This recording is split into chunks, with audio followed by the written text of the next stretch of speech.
1.0 तो देखिए, मैं तो ये कहना चाहूँगा कि मूवी शुरू भी नहीं हुई थी, सिर्फ एक ट्रेलर दिखाया गया था और ट्रेलर के बाद 88 घंटे में वो ट्रेलर खत्म हो गया। और अगर कोई ऐसा हमें मौका देता है पाकिस्तान, तो हम उसका भरपूर एक शिक्षा प्रदान करना चाहेंगे उसको कि कैसे एक जिम्मेवार नेशन को अपने पड़ोसियों से बिहेव करना चाहिए।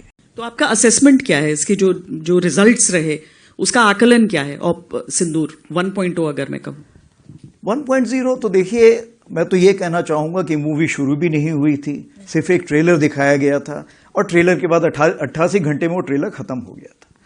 तो आगे आने वाले हालात कैसे होंगे, ये इसके बारे में हम पूरी तैयारी करके बैठे हुए हैं। और अगर कोई ऐसा हमें मौका देता है पाकिस्तान, तो हम उसका भरपूर एक शिक्षा प्रदान करना चाहेंगे उसको कि कैसे एक जिम्मेवार नेशन को अपने पड़ोसियों से बिहेव करना चाहिए। तो अगर हम एक ऑनगोइंग ऑपरेशन की बात करते हैं तो इंडियन आर्मी उन चैलेंजेस के लिए हमेशा तैयार है।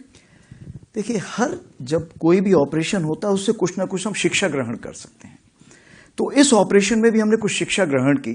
जैसे सबसे पहले तो हमने ये लेसन प्राप्त किया कि इसमें सबसे पहले चीज ये है कि जो डिसीजन मेकिंग है या जो आपने निर्णय लेना है उसके लिए समय बहुत कम है और निर्णय आपको हर लेवल पे लेना पड़ेगा।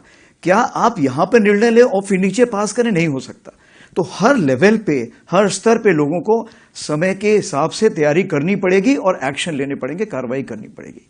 दूसरी चीज जो इंटीग्रेशन बोलते हैं, इंटीग्रेशन का यह मतलब है कि चाहे army, navy, air force, CAPF, cyber, space कोई भी हो, उसका इंटीग्रेशन हम जितना जल्दी करेंगे उतना हम इस लड़ाई को बड़े साझे ढंग से लड़ सकेंगे। क्योंकि आज की लड़ाई जो है वो मल्टी डोमेन है।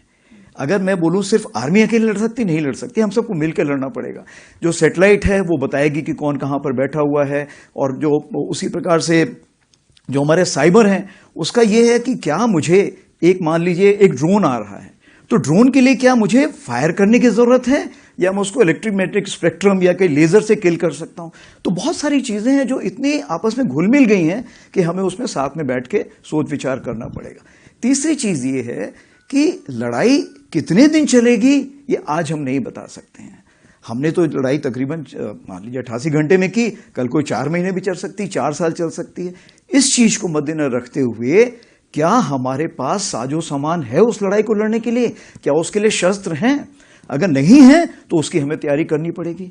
हमें यह देखना पड़ेगा कि हमें 4 साल की लड़ाई तक के लिए भी तैयारी करके रखनी